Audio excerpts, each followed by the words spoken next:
நான் செல்வம் Emmanuel from Mumbai. என்னுடைய பெரிய என்னைய ஆண்டவர் ஒரு உயிருள்ள சாட்சியாய் உங்க மத்தியில வைத்திருக்கிறதுக்காக என் தேவனை நான் நன்றியோடு துதிக்கிறேன், ஸ்தோத்திரிக்கிறேன். கர்த்தருடைய நாமம் மாத்திரமே இந்த சாட்சியின் மூலம் மகிமைப்படுவதாக. இது என்னுடைய சாட்சி உங்க எல்லாருக்கும் பிரயோஜனமா இருக்குங்கிற ஒரே காரணத்துக்காக நான் அந்த சாட்சியை சொல்ல விரும்புறேன். ஆண்டவர் என்மேல் பாராட்டின தயவு, கிருபை, அவருடைய இரக்கம், அதை உங்க மேலேயும் ஆண்டவர் ஒவ்வொரு நிமிஷமும் நம்மளை எவ்வளவு நேசிக்கிறார், நம் உடன்படிக்கையின் தேவன் அப்படின்னு நம்ம ஜான்சிமா நம்மளுக்கு ஒவ்வொரு தடவையும் சொல்லி இருந்திருக்காங்க. உண்மையாவே அந்த உடன்படிக்கையின் தேவன் நம்ம மேல பண்ணின உடன்படிக்கையை என் வாழ்க்கையில எப்படி நிறைவேற்றினார் அப்படிங்கறத நான் உங்களுக்கு என்னுடைய சாட்சியின் மூலம் விளக்க விரும்புறேன். நாங்க டோம்புவிலி அப்படிங்கிற ஒரு பகுதியில் இருக்கிறோம். இங்க நாங்க கிட்டத்தட்ட ஒரு 27 இயர்ஸா இருக்கோம் இந்த மும்பை பட்டணத்துல. அப்போ எனக்கு 2 பிள்ளைங்க, அதாவது எனக்கு ரெட்ட பிள்ளைங்க, ட்வின்ஸ். எனக்கு 2 பசங்க. 2 பசங்களும் கடவுளுடைய கிருபையினால வளர்ந்து வேலைக்கு கல்யாண பருவத்துக்கு வந்துட்டாங்க. 26 வயதுல என் மூத்த மகனுக்கு, அதாவது முதல்ல பிறந்த பையனுக்கு நாங்க திருமண காரியங்களை ஒழுங்கு செய்தோம். கர்த்தருடைய கிருபையினால நாங்க மிடில் கிளாஸ் தான், ரொம்ப பணக்காரங்கெல்லாம் கிடையாது. நான் டீச்சரா இருக்கேன். அதனால ஒரு பிரைவேட் ஸ்கூல்ல, நான் ஊர்ல தமிழ் மீடியத்துல டிஎட் படிச்சதுனால இங்க கவர்மெண்ட் இதுல எனக்கு கிடைக்கல. ஸோ பிரைவேட் ஸ்கூல்ல, நம்ம டயசிஸ் ஸ்கூல்ல நான் டீச்சரா இருக்கேன். என் ஹஸ்பண்டும் ஒரு பிரைவேட் கம்பெனில ஒர்க் பண்றாங்க. என் பிள்ளைங்க 2 பேரும் இப்பதான் ஜாயின் பண்ணியிருக்காங்க, எஜுகேஷன் எல்லாம் முடிச்சு. இப்படி எங்களுடைய வாழ்க்கை மீடியமா போயிட்டு இருந்தது. என் பிள்ளைக்கு கல்யாணத்தை நிச்சயம் பண்ணணும், கல்யாண காரியங்கள்லாம் கல்யாணத்தை பண்ணிப்பார் அப்படின்னு பெரியவங்க சொல்லுவாங்க. பட் என்னுடைய பிள்ளையுடைய கல்யாணத்துல எந்த ஒரு சின்ன குறைபாடும் இல்லாம ஆண்டவர் அழகா வழி நடத்தினார். ஒவ்வொரு சின்ன காரியங்களும், ஏசப்பா நீங்க இருக்கீங்க, ஏசப்பா பணக்கார தேவன், நீங்க நீங்க இருக்கும்போது நான் உங்க பிள்ளை, நான் ஏன் கவலைப்படணும், இப்படிதான் சொல்லுவேன். அதாவது நான் ரொம்ப முழங்கால் போட்டு அழுது அழுது ஜோம் பண்ணேன் அப்படி இல்லை. நானும் ஆண்டவரும் ஃப்ரெண்டு. நான் பாத்திரம் விளக்கும் போது பேசுவேன், நான் வீடு பறக்கும் போது பேசுவேன், நான் சமையல் பண்ணும்போது பேசுவேன், இப்படி பேசிக்கிட்டே இருப்பேன். நான் தலை சீவி முடி உதிரும் போது கூட, ஏன் ஏசப்பா முடியெல்லாம் எண்ணப்பட்டிருக்கிறதுன்னு சொல்லியிருக்கிறீங்களே, இன்னைக்கு இவ்வளவு முடிய நீங்க எண்ணாம விட்டுட்டீங்களோ, அப்படிலாம் நான் பேசிக்கிட்டே இருப்பேன். அப்படி ஒவ்வொரு இதா பேசிட்டு இப்படி நான் அந்த கல்யாண காரியங்களுக்கு குறைபாடு அப்படின்னு வந்தது அப்படின்னு என் மூளைக்கு எட்டுச்சுன்னா, இப்ப நீங்க இருக்கீங்களா, நான் எதுக்கு வீணா கவலைப்படணும் அப்படின்னு நினைச்சிட்டு நான் அது எப்படியாவது அந்த தேவைகள் சந்திக்கப்பட்டுரும். ஒண்ணு பிஎஃப் எடுத்திருப்போம், அல்லது நம்மளுக்கு வரக்கூடிய பைசா ஏதாவது வந்திருக்கும். அப்படி இல்லைன்னா அந்த அரியர்ஸ் எல்லாம் மொத்தமா எப்படியாவது ஏசப்பா என்னுடைய தேவைகளை சந்தித்துட்டே வந்தாங்க. எல்லா காரியங்களும், தாலி செயின் செய்யறதுல இருந்து ட்ரெஸ்ஸஸ், மருமகா ஒயிட் ஃப்ராக் வேணும்னு கேட்டாங்க. அப்படி அந்த ஒயிட் ஃப்ராக்கும் எடுக்கிற முடியாது அப்படின்னு மனசுல நினைச்சிருந்தேன். ஆனாலும் ட்ரை பண்ணி தான் பார்ப்போமே அப்படிங்கும்போது எல்லாம் முடிஞ்சது. கர்த்தருடைய பெரிதான கிருபையினால எல்லா கல்யாண காரியங்களும் கார்டெல்லாம் அடிச்சு இங்க டிஸ்ட்ரிபியூட் பண்ணிட்டு, நாங்க திருநெல்வேலியில சேவியர் காலனி, எங்க அம்மா அப்பா இருக்கிற இடம், நாங்க சேவியர் காலனில ஒரு வீடு எடுத்து கல்யாணத்துக்காக நாங்க அங்க வந்திருக்கோம். நாங்க 27 அக்டோபர், கடந்த வருடம் 2024ல 27 அக்டோபருக்கு நாங்க திருநெல்வேலியில இறங்கிட்டோம். இறங்கி கடவுளுடைய பிரதான கிருபையினால அன்னைக்கு பிள்ளைங்க எல்லாம் சர்ச்சுக்கு போனாங்க. ஆனா என்னுடைய கொஞ்சம் அந்த வயிறு வலி கொஞ்சம் இருந்தது. அப்போவே அந்த வயிறு வலி கொஞ்சம் லூஸ் மோஷன் மாதிரி இருந்ததுனோடனே, சரி நான் இன்னைக்கு வரல, நம்ம 3ஆம் தேதி நான் கண்டிப்பா வந்துருவேன் அப்படி சொல்லிட்டு, நான் சாரி ஏசப்பா என்னை மன்னிச்சிருங்க, என்னால போக முடியல அப்படின்னு நான் அன்னைக்கு வீட்டுல இருந்துட்டேன். அப்போ அன்னைக்கு வீட்டுல இருந்தே இப்ப 2 நாளா கார்டு டிஸ்ட்ரிபியூட் பண்ணேன் சேவியர் காலனிக்குள்ள. தம்பி தான் கூட்டிட்டு போனாங்க. தம்பி கூட்டிட்டு போய் கார்டெல்லாம் கொடுத்தோம். 29th ஆஃப் அக்டோபர்ல எனக்கு சிவியரா காய்ச்சல் வந்தது. அப்படின்னாலும் நான் வசனங்கள் நம்மளுக்கு சின்ன பிள்ளையிலே சொல்லி கொடுத்ததுனால பட்டுன்னு வசனம் வரும் அப்படிதானே. அப்போ என்னை பலப்படுத்துகிற கிறிஸ்துவினால எல்லாவற்றையும் செய்ய எனக்கு பலன் உண்டு அப்படின்னே சொல்லிட்டே இருப்பேன். நான் எனக்கு காய்ச்சல் அடிக்கி, எனக்கு நடக்க முடியல, என்னால சாப்பிட முடியல. ஆனாலும் நான் கார்டு கொடுக்க 29th போனேன். ஆனா அதுக்கு பிறகு 30th என்னால எழும்ப முடியாம ஆயிட்டு நான் படுத்தே தான் இருந்தேன். அப்போ ஏதோ ஒரு காரணத்துக்காக எனக்கு ரெஸ்ட் தராரு ஏசப்பா அப்படிதான் நினைச்சிருந்தேன். நான் ரெஸ்ட்ல நான் படுத்தே இருக்கேன், எனக்கு காய்ச்சல் விடவே மாட்டேக்கு. நான் பேராசிட்டமால் போட்டு பார்க்கேன், விடல. எங்க அப்பா என்னை சொல்லிட்டே இருக்காங்க, ஏமா நீ நல்ல நாள் அதுமா இப்படி படுத்திருக்கியே, நீ எலும்பு அப்படி சொல்லிட்டே இருக்காங்க. நாங்க பாளையங்கோட்டையில உள்ள ஜெயராஜ் அன்னபாக்கியம் ஹாஸ்பிட்டலுக்கு போனோம். போயிட்டு அன்னைக்கு திரும்ப வந்துட்டோம். 30th திரும்ப வந்துட்டோம். திரும்ப எனக்கு காய்ச்சல் விடலன்னொன்னே 31st என்னை கொண்டு அட்மிட் பண்ணிட்டாங்க. அப்போ 29, 30, 31 காய்ச்சல் விடவே இல்லை. 1ஆம் தேதி, நவம்பர் 1ஆம் தேதி, இதற்கு இடையில என்னுடைய மகனுடைய கல்யாணம் நவம்பர் 4ஆம் தேதி. நவம்பர் 4ஆம் தேதி என்னுடைய பிள்ளைக்கு கல்யாணம். நவம்பர் 1ஆம் தேதி சாயங்காலம் எனக்கு அழகா ஏசப்பா நான் வந்து அந்த துதி எடுத்தால் சாத்தான் ஓடுவான் அந்த பாட்டு எனக்கு ரொம்ப பிடிக்கும். அப்ப நான் வந்து துதிச்சுட்டே இருந்தா நம்ம பக்கத்துல சாத்தான் வரவே மாட்டான் அப்படின்னு சொல்லிட்டு நான் ஸ்தோத்திரம் ஏசப்பா ஸ்தோத்திரம் ஏசப்பா, அதாவது சும்மா இருந்தாலும் ஸ்தோத்திரம் ஏசப்பான்னு சொல்லிட்டே இருப்பேன். அதாவது சாத்தான் நம்ம பக்கத்துல வரவே கூடாது, அந்த ஒரு இது என்னன்னா ஆண்டவரை துதிக்கணும். நம்ம நம்ம வந்து இந்த ஜனத்தை எனக்கென்று ஏற்படுத்தினேன், இவர்கள் என் துதியை சொல்லி வருவார்கள். நான் டாக்ஸில போகும்போதும், அதாவது ஸ்கூலுக்கு சில வேளை டாக்ஸில போக வேண்டியதாயிரும். நான் அந்த எனக்கு ஹிந்தி நல்லா தெரியும். நான் ஹிந்தியில அந்த டிரைவர்கிட்ட நான் பேசி நான் உங்களுக்கு நீங்க துதிங்க, உங்களுக்கு எதுவும் கஷ்டம் வந்தா துதிங்க, எப்படி சின்ன சின்னதா எனக்கு என்ன நன்மையெல்லாம் நான் பெற்றுக்கொண்டேனோ அதை அவங்களுக்கு சொல்லி கொடுப்பேன். அப்படிலாம் செஞ்சுட்டு இருந்தேன். அப்ப எனக்குள்ள தாட் எல்லாமே இந்த ஜனத்தை எனக்கென்று ஏற்படுத்தினேன் அப்படின்னு அவர் சொல்றாரு அப்படிங்கறதுனால நான் துதிச்சுக்கிட்டே இருப்பேன். அப்போ நான் அங்க வச்சும் காய்ச்சல் ரொம்ப அடிக்கி எனக்கு வந்து ஊசி குத்துறதே எனக்கு பயமா இருக்கும். ஊசி குத்துனாலே தாங்கிக்கிட மாட்டேன், எனக்கு தலை சுத்தி வந்துடுவேன், கண்ணெல்லாம் இருண்டுட்டு நான் தலை சுத்திடுவேன். அப்போ நான் எனக்கு அங்க ட்ரிப் ஏறதுக்கு என்னுடைய நர்வ்ஸ் எல்லாம் வெயின்ஸ் எல்லாம் எடுத்து ஊசி இறக்குறாங்க. அது ரொம்ப எனக்கு ரொம்ப வலிக்குது, ரொம்ப வலிக்குது. காய்ச்சல் கூட இருந்துக்கலாம் போல, எனக்கு இந்த வேதனை தாங்க முடியல சுவாமி அப்படின்னா ஸ்தோத்திரம் ஏசப்பா ஸ்தோத்திரம் ஏசப்பா இப்படியே சொல்லிட்டே இருந்தேன். ஜெயராஜ் அன்னப்பாக்கம் ஹாஸ்பிட்டல்ல அது வந்து தீபாவளி டைம்ங்கிறதுனாலயா எதனாலன்னு தெரியல, ஆனா ஆண்டருடைய நாமம் அந்த இடத்துல மகிமைப்படும்படியா இது நடந்திருக்கலாம்.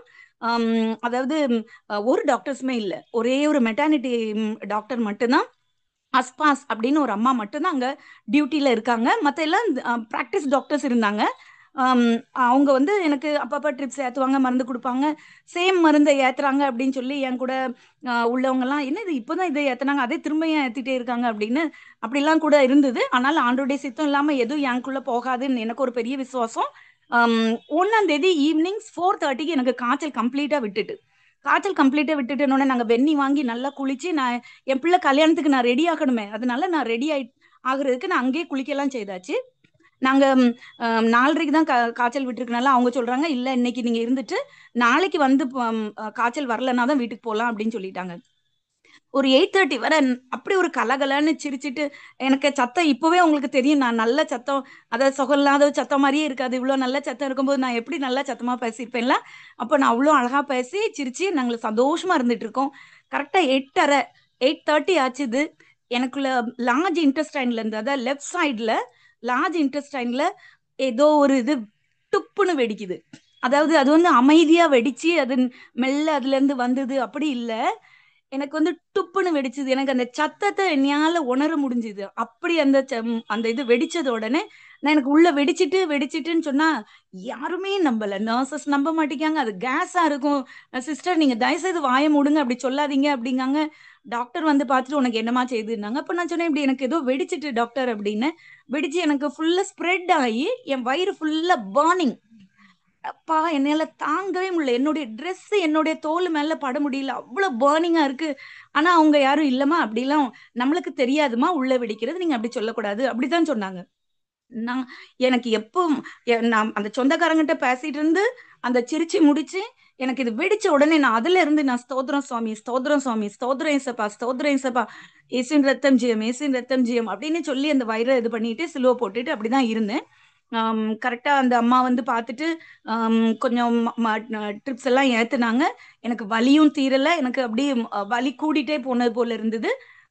கரெக்டா ஒரு 1:30 1:30 ஆச்சு. அந்த அம்மா என் பிள்ளைங்களை கூப்பிட்டு சொல்லிட்டாங்க, நாங்க ஊருக்கு தான் வந்திருந்தோம். நான் சும்மா சொல்லல, நான் உண்மையாவே சொல்றேன், எனக்கு அம்மா அப்பா தம்பிலாம் இருக்காங்க, யாருமே இல்லை, என் 2 பிள்ளைங்க மட்டும் தான் என் கூட இருந்தாங்க. அந்த இடத்துல கர்த்தர் அவர் நின்று எனக்கு ஹெல்ப் பண்ணாருன்னு தான் நான் சொல்ல முடியும். அப்படி என் பிள்ளைங்களை கூப்பிட்டு அந்த டாக்டர்ஸ் சொல்லிட்டாங்க, அம்மாவை காப்பாற்ற முடியாது போல இருக்கு, நீங்க வேற எங்கேயாவது கொண்டு போயிருங்க அப்படி சொல்லிட்டாங்க. அப்போ என் பிள்ளைங்களுக்கு அங்க ஒருத்தரையும் தெரியாது, அங்க ஒரு ஹாஸ்பிட்டல்ஸ்லயும் தெரியாது. நாங்க சும்மா அந்த வெக்கேஷனுக்கு ஊருக்கு வர்றது போறது இவ்வளவுதான் இருந்துட்டு இருந்தோம். அப்போ என் பிள்ளைங்க அந்த அம்மாட்டே சொன்னாங்க, டாக்டர் நீங்களே எங்களுக்கு எங்க போலான்னு சொல்லுங்க. அப்போ அவங்க சொன்னாங்க காவேரி ஹாஸ்பிட்டல் இருக்குது, காவேரிக்கு போனா கொஞ்சம் நிறைய செலவாகுமா, அப்படி இல்லைன்னா கவர்மெண்ட் ஹாஸ்பிட்டலுக்கு போகலாம் அப்படின்னு. இல்லை நாங்க காவேரிக்கு போறோம் அப்படி சொல்லிட்டு பிள்ளைங்க நைட்டு 1:30க்கு என்னை வந்து காவேரிக்கு ஷிஃப்ட் பண்ணிட்டாங்க. அப்போ அந்த அம்மா வந்து அவங்களுக்கு அந்த பிள்ளைங்க வந்து சொன்னாங்களா நீங்களே எதை செய்யுங்கன்னு, அந்த அம்மா எனக்காக போய் இந்த சாப்பல்ல வந்து ப்ரேயர் பண்ணாங்களா, இசப்பா கிறிஸ்தவ பிள்ளையா இருக்கிறா, இவளை நான் நல்ல வழியில நான் காமிச்சு கொடுத்துடணும் அப்படி சொல்லிட்டு அவங்க ஜோம் பண்ணாங்களா எனக்காக. ஆண்டவர் வந்து அவங்களுக்கு உடனே அவங்க கிளாஸ்மேட் வந்து கேஸ்ட்ரோ என்ட்ரலாஜிஸ்ட், அவர் வந்து சர்ஜன், அவர் வந்து காவேரியில ஒர்க் பண்ணிட்டு இருக்காரு. அவரு ஞாபகத்துல வந்திருக்காங்க அந்த 1:30 மணிக்கு. அந்த 1:30 மணிக்கு அந்த அந்த ஐயாக்கு ஃபோன் பண்ணியிருக்காங்க, அந்த டாக்டருக்கு. அவர் அந்த நைட்டு 1:30 மணிக்கு அந்த கால் அட்டன் பண்ணி அவங்க உடனே இமீடியட்டா ஹாஸ்பிட்டலுக்கு, காவேரி ஹாஸ்பிட்டலுக்கு வந்துட்டாங்க. நானும் அங்க போறேன், அந்த டாக்டரும் இருந்தாங்க. உடனே அவங்க என்னை கேட்டாங்க. அதாவது நான் அது வரைக்கும் மயக்கமும் அடையல, நான் ஸ்தோத்திரம் சொல்லிட்டே இருக்கேன். இப்ப முணுமுணுக்கிறத பார்த்துட்டு சில நர்சஸ் கூட நீங்க என்னது சொல்றீங்க அப்படின்னு கேட்டாங்க. நான் ஸ்தோத்திரம் சொல்றேன், வேற இல்ல அப்படின்னு சொல்லிட்டு நான் ஸ்தோத்திரம் சொல்லிட்டே இருந்தேன். அப்ப அவங்க அந்த டாக்டரும் வந்து கேட்டாங்க, டாக்டர் கார்த்திகேயன், அவங்களும் வந்து கேட்டாங்க. டீச்சர் அப்படின்னு தெரிஞ்சதுனால, டீச்சர் உங்களுக்கு என்ன செய்யுது அப்படின்னாங்க. அப்ப சொன்னேன், இப்படி வெடிச்சிட்டு உள்ள ஏதோ வெடிச்சிட்டு எனக்கு மட்டும் தெரிஞ்சது, எதுல வெடிச்சு என்ன வெடிச்சது எனக்கு தெரியாது, வெடிச்சிட்டு எனக்கு ஒரே பர்னிங்கா இருக்கு, என்னால இருக்க முடியல அப்படி சொல்லி சொன்னேன். உடனே எனக்கு உடனே உடனே ஒவ்வொரு ட்ரீட்மெண்ட்டா ஸ்டார்ட் பண்ணாங்க. அப்ப பிள்ளைகளை கூப்பிட்டு சொல்லியிருந்தாங்க, 99% காப்பாற்ற முடியாது, 1% தான் காப்பாற்ற முடியும். அதாவது என்னுடைய பல்சஸ் குறைஞ்சிட்டு போகுது, என்னோட ஆக்சிஜன் லெவல் குறைஞ்சிட்டு போகுது, என்னுடைய பிபி குறைஞ்சிட்டு போகுது, எல்லாம் நான் மரணத்தை நோக்கி பயணிச்சிட்டு இருக்கிறேன். பட் எனக்கு வந்து நினைவு இருந்தது, நான் ஸ்தோத்திரம் சொல்லிட்டு தான் இருந்தேன், எனக்கு நினைவு இருந்தது. அப்படி அதாவது மரண அந்த கல்யாண காரியங்களுக்காக நான் வீட்டுல வேலை செஞ்சுட்டு இருக்கும்போது, கல்யாண காரியங்கள் ஒவ்வொரு சில வேலை நம்ம வந்து பயப்படுவோம்ல, ஐயோ எப்படி நடத்த போறோமோ, அந்த வந்த இடத்துல யாரும் ஏதோ அப்ப நான் எனக்கு வந்து வசனம் சொல்ற பழக்கம் உண்டு. அப்ப நான் வசனம் சொல்லும் போது ஏதாவது வசனம், நல்ல வசனம் சொல்லிட்டு இருக்கப்போ எனக்கு திடீர்னு என் வாயில வந்து மரண இருளின் பள்ளத்தாக்கிலே நான் நடந்தாலும் பொல்லாப்புக்கு பயப்படேன், இதையே ரிப்பீட் பண்ணிட்டு இருந்தேன். அப்ப நான் எனக்கு நம்ம நினைப்போம், இது என்ன வசனம் சொல்லிட்டு இருக்கோம், கல்யாண காரியத்துக்கு போறோம், மரண இருளின் பள்ளத்தாக்கில்னு சொல்லிட்டு இருக்கோமே அப்படின்னு ஆண்டவர் அந்த நேரத்துல உணர்த்தினதை நான் அப்போ அங்க வச்சு நான் ஞாபகப்படுத்தி பார்த்தேன். இதுக்குதான் ஏசப்பா எனக்கு இந்த வசனத்தை தந்திருக்காங்க அப்படின்னு.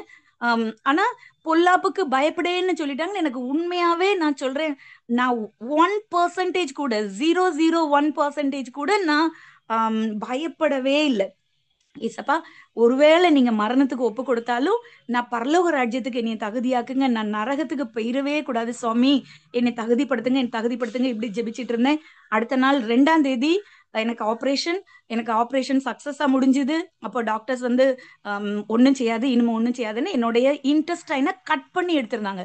அதுல வந்து ஒரு பெரிய கேன்சர் கட்டி வெடிச்சிருந்தது, மற்ற இன்னொரு 5 கேன்சர் கட்டி உள்ள இருந்தது.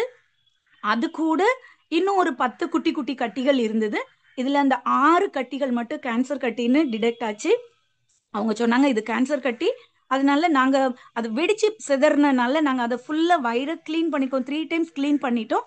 பட் எங்க நாலேஜுக்கு எட்டாத ஏதாவது எங்க இருந்ததுன்னா திரும்ப அதை சேட்டை பண்ணோம். ஸோ கீமோ கொடுக்க வேண்டியது கட்டாயம் அப்படின்னு சொல்லிட்டு என்னை ஆன்கலாஜிஸ்ட எழுதி கொடுத்தாங்க.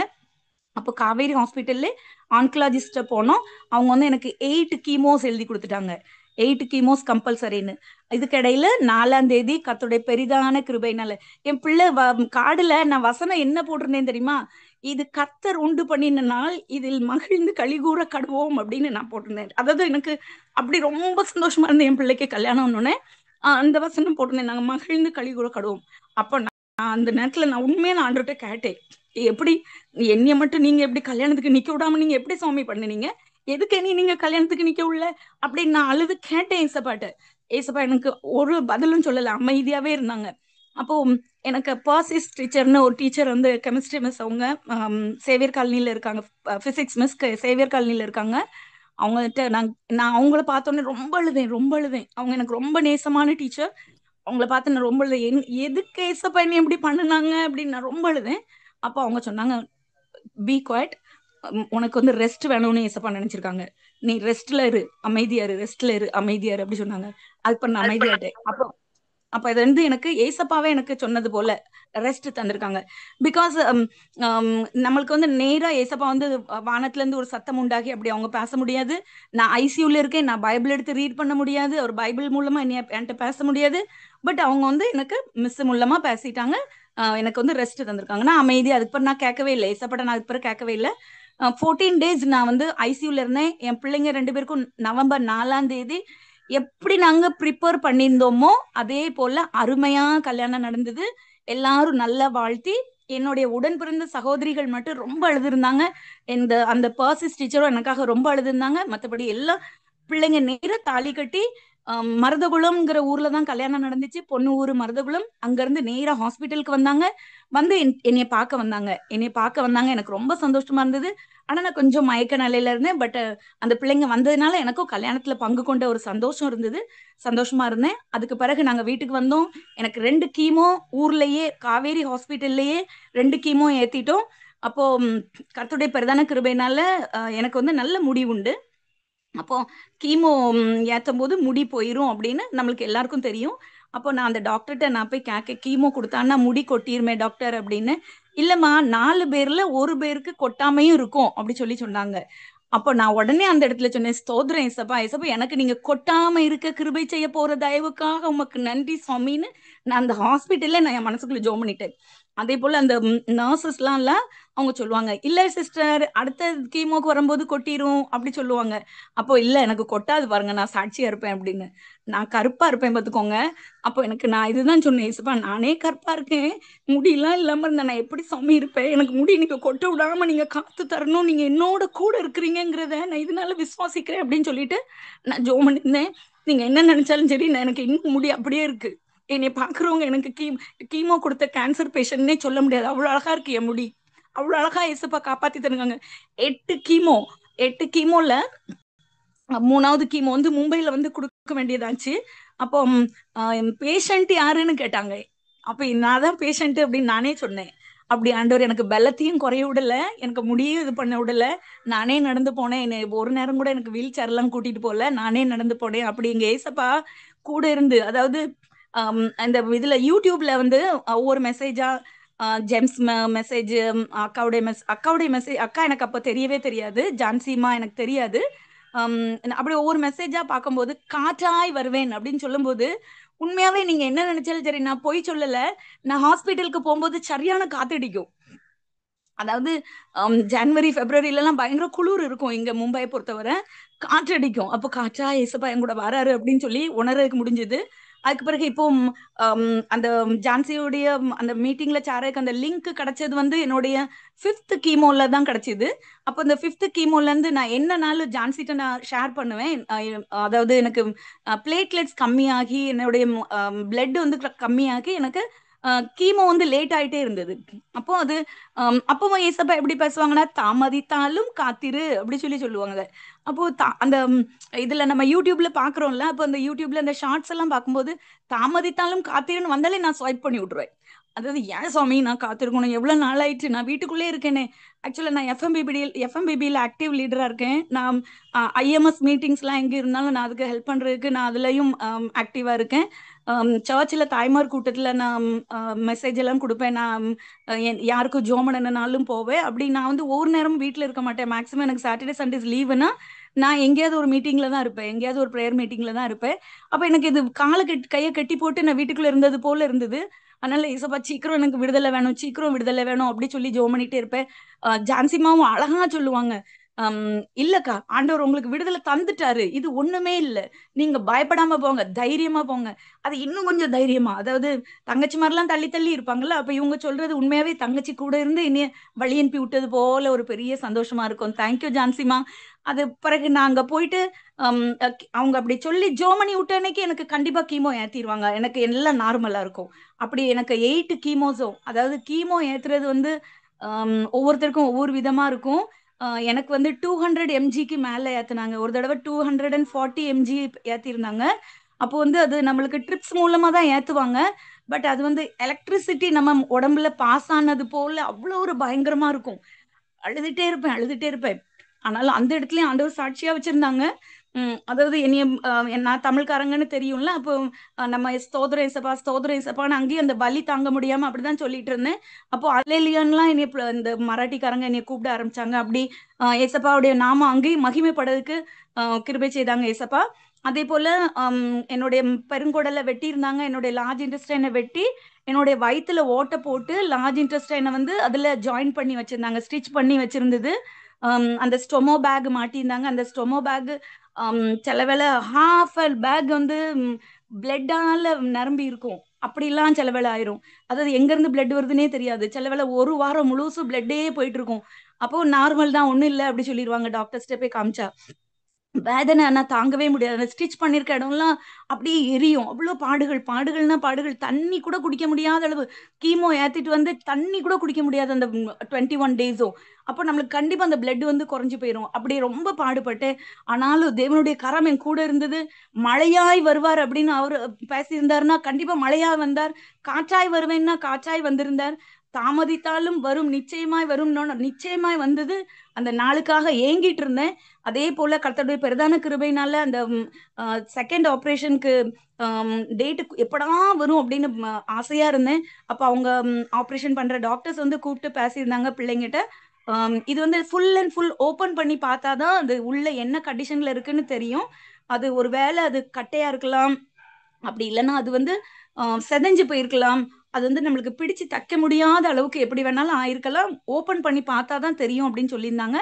ஆனா கர்த்தருடைய பெரிதான கிருபைனால 6 மணி நேரம்னு சொன்ன ஆபரேஷன் எனக்கு 3 மணி நேரத்துல முடியிற கேசப்பா கிருபை செய்தாங்க.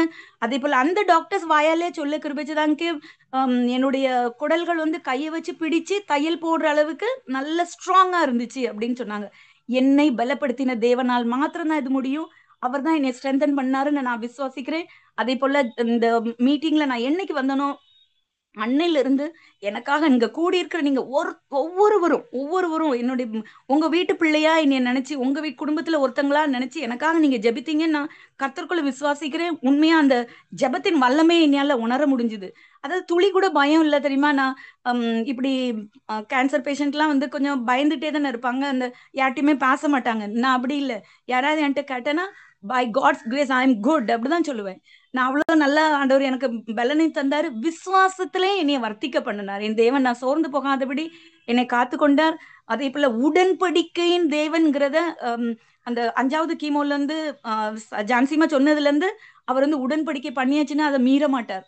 அவர் பொய் சொல்கிற தேவன் அல்ல, அவர் மரம் மாற மனுபுத்திரன் அல்ல அப்படிங்கிற அந்த இதை ஸ்ட்ராங்கா பிடிச்சுக்கிட்டேன். எஸ்மா நீங்க உடன்படிக்கை பண்ணிருக்கீங்க, இன்னும் என்னில் மகிமைப்பட நீங்க விரும்புறீங்க, மகிமைப்படுவீங்க. நான் மகிமைப்படுறதுக்கு பாத்திரவானா இருக்க, நீங்க கிருபை செய்வீங்க அப்படின்னு ஜெபித்து என்னுடைய எல்லா ட்ரீட்மெண்ட்டும் முடிஞ்சது. என்னுடைய பெட் ஸ்கேன்ல நார்மல் ரிசல்ட். எனக்கு ஆப்ரேஷன்ல சின்ன சின்ன இதெல்லாம் எடுத்து அவங்க பயாப்சிக்கு அனுப்பியிருந்தாங்க, அதுலயும் நார்மல் ரிசல்ட். இன்னைக்கு நான் மாத்திரையே இல்லாம என்னுடைய எல்லா சாப்பாடும் சாப்பிடலாம், நான் என்ன வேணாலும் செய்யலாம்னு டாக்டர்ஸ் என்னை ஃப்ரீயா அனுப்பியிருக்காங்க. என் தேவன் என்னை முழுவதுமாய் ரட்சித்து காத்து கொண்டாரு. அது முழுக்க முழுக்க உங்க எல்லாருடைய ஜெபம், அவருடைய சுத்த கிருபை மாத்திரமே. இந்த சாட்சியின் மூலம் என் தேவனுடைய நாமம் மாத்திரம் மகிமைப்படுவதாக உடன்படிக்கையின் தேவன் உங்கள் ஒவ்வொருவருக்கும், அவரை உறுதியாய் பற்றி கொண்ட ஒவ்வொருவருக்கும் இதே போல முழு